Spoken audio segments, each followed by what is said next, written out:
गरुड़ पुराण के अनुसार मरे हुए व्यक्ति के साथ क्या करना चाहिए? सबसे पहले भूमि को गोबर से तोपना चाहिए। फिर जल की रेखा से मंडल बनाकर उस पर तिल और कुछ घास बिछाकर मरणासन व्यक्ति को उस पर सुला देना चाहिए। उसके मुंह में पंचरत्न स्वर्ण आदि डालने से सब पापों को जलाकर मुक्त कर देता है। भूत प्रेत आत्माएं और यम के दूत अपवित्र स्थान और जमीन के ऊपर रखी चारपाई से मृत शरीर में प्रवेश करते हैं। उसके मुंह में गंगा जल डालना चाहिए अथवा तुलसी का पत्ता रखना चाहिए।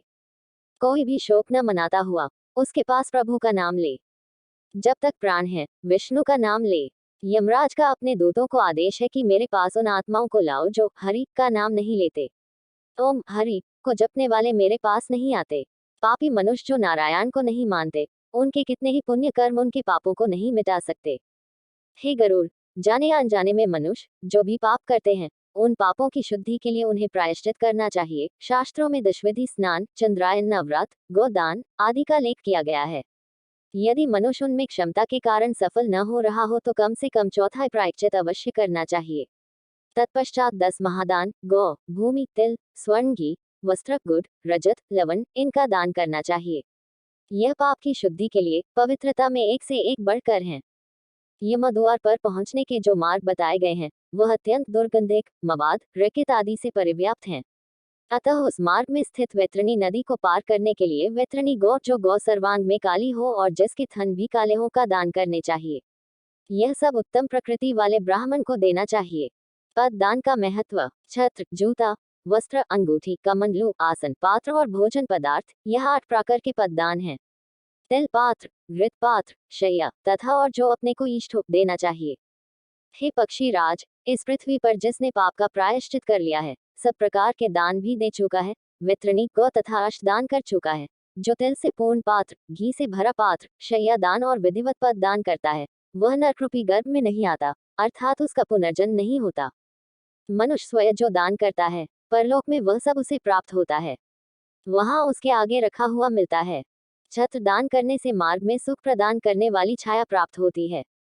पादुका दान से वह मनुष्य घोड़े पर सवार होकर सुखपूर्वक मार्ग पार करता है। जल से परिपूर्ण कमंडलू के दान से मनुष्य सुखपूर्वक परलोक गमन करता है। वस्त्र आभूषण दान करने से यमदूत प्राणी को कष्ट नहीं देते। तिल सफेद, काले, भूरे के दान से मन, वाणी और शरीर से किए हुए पाप नष्ट होते हैं। सभी साधनों से युक्त शैया दान से स्वर्गलोक में 60,000 वर्ष तक इंद्रलोक के भोग भोगता है। इसके अतिरिक्त गौदान देते समय नांदानाम के उच्चारण करने से वैतरणी नदी में नहीं गिरता। दुखद और बीमारी के समय तिल, लोहा, सोना, रुई का वस्त्र, नमक, 7 अनाज, भूमि का टुकड़ा देने से पाप कर्मों की शुद्धि होती है। लोहा दान करने से यम की नगरी में नहीं जाता। लोहे का दान हाथों को जमीन के साथ छूते हुए देना चाहिए। यमराज के हाथों में कई प्रकार के लोहे के अस्त्र होते हैं। यह दान उन अस्त्रों के प्रभाव को कम करता है। सोने का दान यमराज की सभा में उपस्थित ब्रह्मा और दूसरे ऋषि मुनियों को प्रसन्न करता है, जो कि वरदान की संज्ञा रखता है। रुई के वस्त्र से यमदूत कष्ट नहीं देते। 7 अनाजों के दान से यम द्वारों पर तैनात कर्मचारी आनंदित होते हैं। भूमि के टुकड़े पर जिस पर फसल हो देने से इंद्रलोक की प्राप्ति होती है।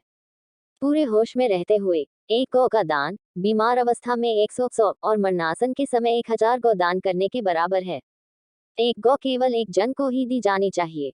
वह यदि इस गौ को बेचता है या किसी दूसरे के साथ इसका बंटवारा करता है तो उसका परिवार 7 पीढ़ियों तक पीड़ित रहता है। गौ दान करने की विधि। काली या भूरी गौ के सींगों पर सोने का पत्र और पैरों में चांदी पहनाएं। इसका दूध पीतल के बर्तन में निकालें। गौ के ऊपर काले कपड़े का 2 चौथाई डालें। दूध वाले बर्तन को ढककर रुई के ऊपर रखें। इसके पास यमराज की एक सोने की मूर्ति, एक लोहे का टुकड़ा, पीतल के बर्तन में घी, यह सब गौ के ऊपर रखें। गन्ने की पौड़ियों से रेशम की डोर से बंधा एक फट्टा बनाकर धरती में एक गड्ढा बनाकर पानी से भरें और फट्टा को इसमें रखें। गौ की पूंछ पकड़कर पैर फट्टा पर रखकर ब्राह्मण को दान दक्षिणा नमस्कार करके मंत्र का उच्चारण करते हुए भगवान विष्णु से नम्र प्रार्थना करें कि हे प्रभु, आप सब प्राणियों के दाता, रक्षक और कल्याणकारी हैं। आपके चरणों में यह उपहार भेंट करता हुआ वैतरणी नदी को नमस्कार करता हूँ। हे गौ माता, आप देवी शक्ति के रूप में मेरे पापों का खंडन करें। फिर हाथ जोड़े हुए यमराज को गौ की प्रतिमा में देखते हुए इन सब के गिर्द एक चक्कर लगाकर ब्राह्मण को दान में दें। गौ दान के लिए शुभ समय स्थान। सभी नहाने वाले पवित्र स्थल, ब्राह्मणों के निवास स्थान, सूर्य चंद्र ग्रहण, नए चांद वाले दिन, थोड़ी संपत्ति, धन अपने हाथों से दान में दी हुई का प्रभाव सदा ही रहता है। धन संपत्ति पत्नी परिवार सब विनाश होने वाले हैं, इसलिए पुण्य कर्मों को संचित करो। पुण्य दान छोटे बड़े से मेरे को कोई फर्क नहीं पड़ता। लालच के कारण जो पापी लोग बीमारियों में पुण्य दान नहीं करते वह सदा दुखी ही रहते हैं। पुत्र पौत्र भाई बंधु मित्र जो मरणासन व्यक्ति के लिए दान पुण्य नहीं करते उन्हें ब्राह्मण हत्या का पाप लगता है।